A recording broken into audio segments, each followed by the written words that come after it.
Бүгін ұлттық мейрамханаларда дайындалатын нанқуырдақ тағамының рецептімен бөлісемін. Бұл нанқуырдақ тағамын мен осы мейрамханадан көріп, қатты ұнатып, өзім үйде жасайтын болдым. Дәмі тура мейрамханадағыдай шығады. Ең алдымен картоптарымызды осылай кубик-кубик қылып майдалап турап шығамыз. Бұл тағамда ең бастысы етпен және де осы картоп болса болды.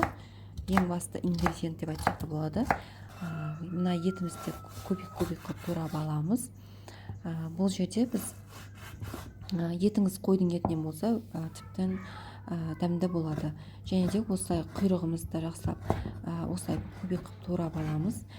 Құйрықпен қуыратын болсаңыздар дәмі өте әдемі болып шығады.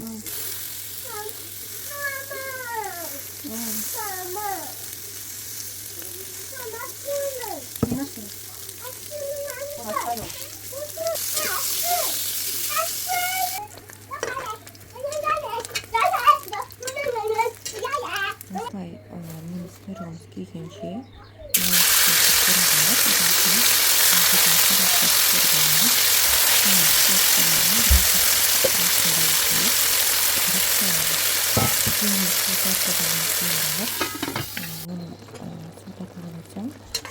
осылай үстіне пиязын салып, жақсылап араластырып, кішкене тағы қуырып аламыз.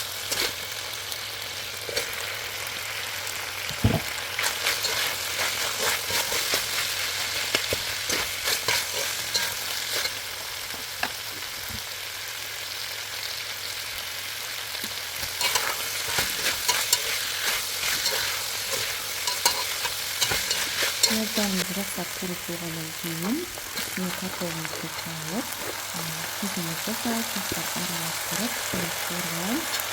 Одан кейін етін салып, дайын орта тағы пісіріп шейін қойып қоямыз.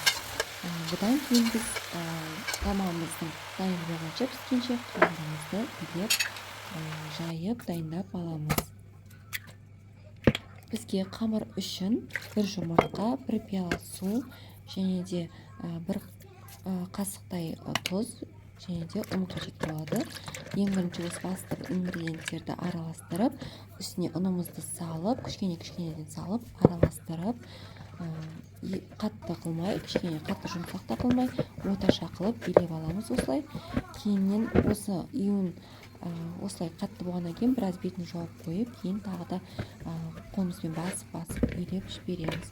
Сонда қамырымыз бір тегіс әдемі болып шығады.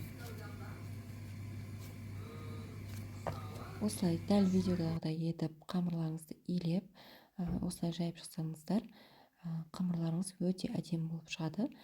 Және де жаю кезінде қатты қалың емес, қатты жұқа емес, кәдімгі бес бармақтың қамыры құсатып жайып шығамыз.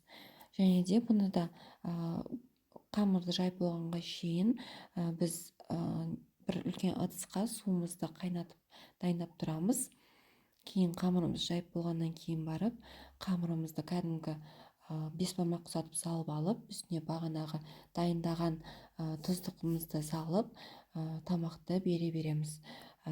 Және де мен ол қайнату барысын түсірген жоқпын, өйткені қарбаласып видеода түсірілмей қалып кетіпті.